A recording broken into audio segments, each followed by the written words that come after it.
দুনিয়া তো আমি খাইতে দেই বান্দা, দুনিয়া আটকাই না, ডাকলেও খাওয়াই, না ডাকলেও খাওয়াই।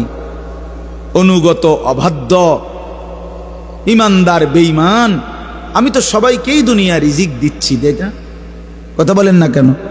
সূর্যের আলো কাফের বেঈমানের বাড়িতে ওঠে না? চাঁদের আলো ওঠে না? দুনিয়া তারা ভোগ করছে কিনা বলেন?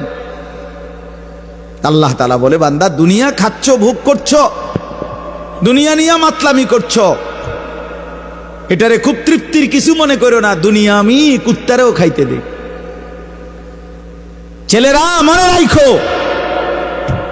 শুধু ভাত মাছ খাইতে পারতেছো আর ঘুমাইতেছো, আর মোবাইল টিপতেছো, আর নর্তকী দেখতেছো। আল্লাহ চেনো না, আখিরাত চেনো না, কবর চেনো না, মৃত্যু চেনো না, জাহান্নাম বুঝো না, জান্নাত বুঝো না, আল্লাহর ভয় বলতে কিছু চেনো না। শুধু মনে করছো খাইতেছো আর ঘুমাইতেছো। রাস্তার কুত্তার দিকে তাকাইও, ওই কুত্তাও খায় আর ঘুমায়, কুত্তাও খায় আর ঘুমায়, কুত্তাও পেশাব পায়খানা করে, কুত্তারও যৌন চাহিদা পূরণ হয়। এই জন্য কুকুরেরও বাচ্চা কাচ্চা হয় না?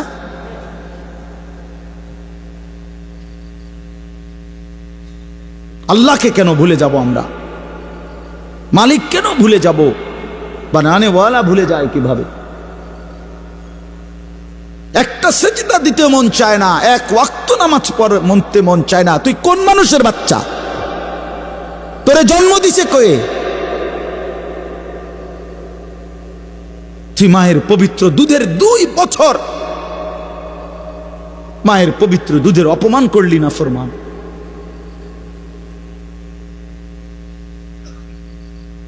এই জন্য আমরা প্রত্যেকে ফিকির করি। তো যাই হোক বাপ, আমার বলার উদ্দেশ্য হলো, দয়া করে আমরা সবাই মনোযোগ দিই। অল্প কুদ্দুর সময় দেখবেন যে দেখতে দেখতে শেষ হয়ে যাবে। এই জন্য মেহেরবানি করে সবগুলো ছেলে ভাই, তোমাদের কাছে অনুরোধ, বিশেষ করে হাতে ধরা যেই মোবাইল হাতে ধরে রাখছে, এগুলা নামায় ফেলেন।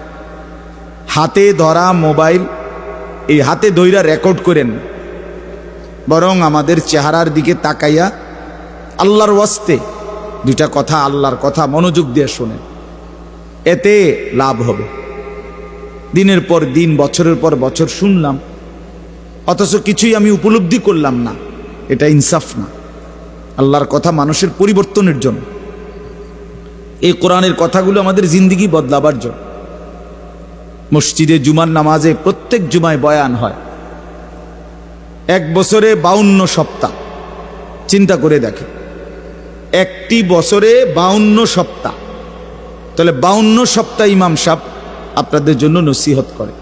তো এইভাবে যদি 30 বছর 40 বছর ধরে শুনে থাকেন, তাহলে আজকে কতদিন ধরে আল্লাহর কথা শুনতেছেন? বছরে 52, তো এভাবে 40 বছর, এভাবে 30 বছর, এভাবে 50 বছর। অথচ এত লম্বা সময় আল্লাহর কথা শুনবার পরেও এখনো মিথ্যা বলা ছাড়তে পারলেন না। এত লম্বা সময় আল্লাহর কথা বলা শুনবার পরেও বিড়ি সিগারেট খাওয়ার অভ্যাসটা ছাড়তে পারলেন না। এত লম্বা সময় আল্লাহর কথা শুনবার পরেও চা দোকানের আড্ডা বন্ধ করতে পারলেন না। নাচ গান দেখা, টেলিভিশন দেখা ছাড়তে পারলেন না। তো কখন ছাড়বেন বাপ? সময় হবে কখন? এক মুসলমান বাঁচে কয় বছর? হায়াত তো একেবারেই ছোট্ট, সংক্ষিপ্ত হায়াত। তো সেখানে আমি যদি আখিরাতের কোনো প্রস্তুতিই না নেই, তো সময় হবে কখন? তো মূল কারণ কি? মূল কারণ হলো গাফলত, এই খামখেয়ালি ভাব। ইমাম সাহেবের কথা বলে, বয়স্ক মাঝ বয়সী কিছু মুসল্লি আছে, এই বসে বসে জিমায়, মসজিদে বসে বসে জুরায়। আর কিছু ছেলে পেলে আছে, তোমরা শুধু শুধু দুষ্টামি করো, মসজিদে বসে কথাবার্তা, ঠেলাঠেলি, ধাক্কাধাক্কি। আরে ভাইয়া, একজন মানুষ কতক্ষণ দুষ্টামি করে? মস্কারি, আর কি ফাতরামি কতক্ষণ? আমরা মুসলমান, আমাদের আল্লাহ আছেন, আমাদের রসুল আছেন, আমাদের কোরআন আছে, আমাদের ইসলাম আছে। আমাদের জিন্দিগি লাগাম ছাড়া না। লাগাম ছাড়া হাইওয়ান জানোয়ারের জীবনই যদি হতো, তো আল্লাহ তাআলা আমাদেরকে মানুষ, মুসলমান বানাইতেন না। মুসলমান বানাইছেনি আল্লাহ তাআলা একটা মহৎ উদ্দেশ্য, একটি উদ্দেশ্য। প্রতিটা মানুষকে আল্লাহ তাআলা উদ্দেশ্য নিয়ে বানাইছে। আফা হাসিবতুম আন্নামা খালাকনাকুম আবাসান, কোরআনুল কারীমের মধ্যে আল্লাহ তাআলা বলেন, বান্দা তোমরা কি এই ভেবেছো যে আমি আল্লাহ তোমাদেরকে অনর্থক বানিয়েছি? কোনো উদ্দেশ্য নাই, এমনি এমনি। ওয়া আন্নাকুম ইলাইনা লা তুরজাউন, এবং আল্লাহ তাআলা বলেন, তোমরা কি এই মনে করেছো বান্দা যে আমি আল্লাহর কাছে তোমাদেরকে ফিরে আসতে হবে না? কি ভাবছো আমার কাছে আসতে হবে না? তো উত্তর দেন, বলেন, উত্তর দেন না যে আমরা কি আল্লাহর কাছে ফিরতে হবে? বলেন না, সবাই বলেন, ছেলেরা বলো ভাই, ফিরতে হবে আমরা আল্লাহর কাছে। তো তিনি কি কিছুই জিজ্ঞেস করবে না? ফাওয়ারাব্বিকা লানাসআলান্নাহুম আজমাইন, খোদার কসম, কোরআনে আয়াত। আল্লাহ বলেন, আমি রবের কসম করে বললাম, আল্লাহ নিজের কসম করে বলছেন, আমি আমার জাতের কসম করে বললাম, বান্দা আমি কিন্তু তোমাদের সকলকেই জিজ্ঞেস করব। ফাওয়ারাব্বিকা লানাসআলান্নাহুম আজমাইন, আজমাইন মানে সকলে, একজনকেও ছাড়বো না বান্দা, আমি জিজ্ঞেস করব। কি ভাবছেন? তো আল্লাহ তাআলা বলছেন, ভাই ছেলেরা তোমরাও শোনো, ভাই তোমার কল্যাণের জন্য বলতেছি। আল্লাহ তাআলা বলেন, বান্দা আমি কিন্তু জিজ্ঞেস করব, একটা সেকেন্ড, একটা নিঃশ্বাস আমার হিসাব থেকে বাদ যাবে না। লাকাদ আহসাহুম ওয়া আদ্দাহুম আদ্দা, আল্লাহ তাআলা বলেন, আমি তোমাদেরকে বেষ্টন করে আছি এবং তোমাদের পুরা জিন্দেগি গুনে গুনে রাখছি, গুনে গুনে। হাসি কয়টা, কান্না কয়টা, নিঃশ্বাস কয়টা, হাঁটা কয়টা, চলা কয়টা, হাত নাড়াইছো কয়বার, আল্লাহ বলেন আমার হিসাব আছে। মা তাসকুতু মিন ওয়ারাকাতিন ইল্লা ইয়ালামুহা, আল্লাহ তাআলা বলেন, জমিনে যদি একটা পাতাও পড়ে আমি আল্লাহ জানি, কোন গাছের কোন পাতাটা পড়ছে, জানে কিনা আল্লাহ জানে। লাহু মা ফিস সামাওয়াতি ওয়া মা ফিল আরদ ওয়া মা বাইনাহুমা ওয়া মা তাহতাস সারা।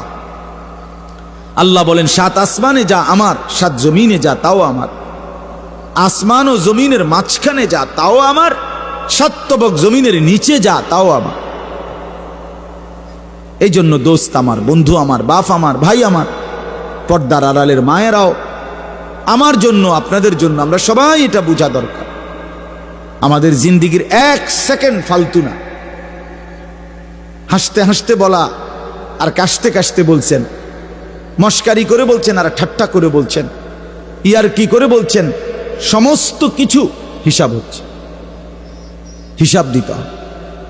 ওয়াকুল্লুহুম আতিহি ইয়াউমাল কিয়ামাতি ফারদা, আল্লাহ তাআলা বলেন, তোমরা সকলেই আল্লাহর সামনে কিয়ামতের দিন একজন একজন করে দাঁড়াতে হবে, একজন একজন, আলাদা আলাদা। ফারদান মানে ওয়াহিদান, একজন একজন, আলাদা আলাদা উত্তর দিতে হবে।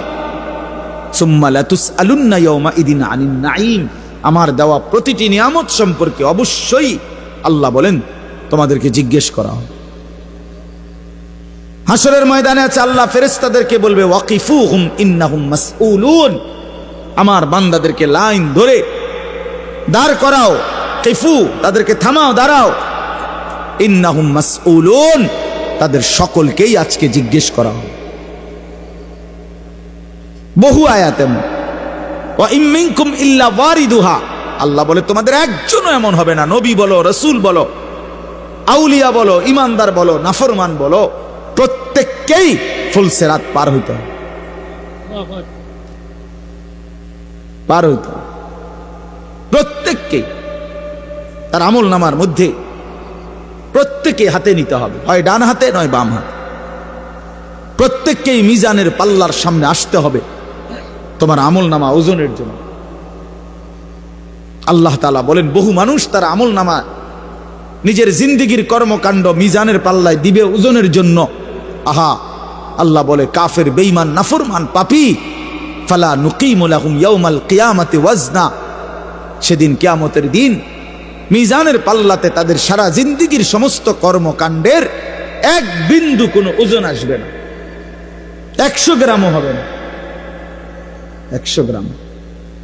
জিন্দিগিটা শুধু ভাত তরকারি আর বন বিড়ি আর চা বিস্কুট আর ঘর বাড়ি বাজার ব্যবসা চাকরি টাকা রোজগার এর মধ্যেই শেষ করে দিছে। এই পুরাটা একসাথে ওজন দিলে কিছুই আসবে না, কিছুই আসবে।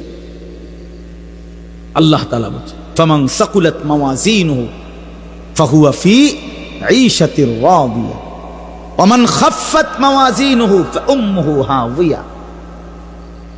যার মিজানের পাল্লায় আমল ভারী হবে সে অনন্তকালের সুখের জান্নাতে বসবাস করবে।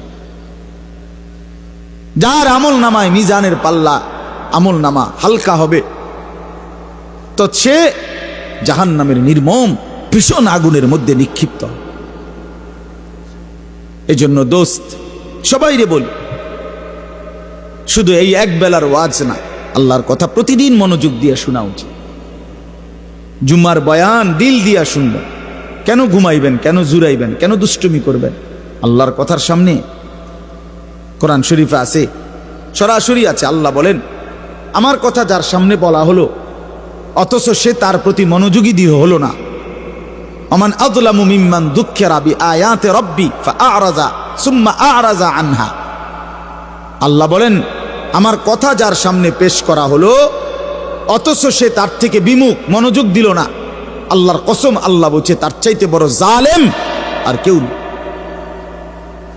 ওটা নিকৃষ্ট জালেম, ওটা সীমা লঙ্ঘনকারী বেয়াদব, যার সামনে আমার কথা বলা হচ্ছে অথচ সে আমার কথার প্রতি মনোযোগী না। কার সাথে গাদ্দারি করছিস বেটা? কার সাথে?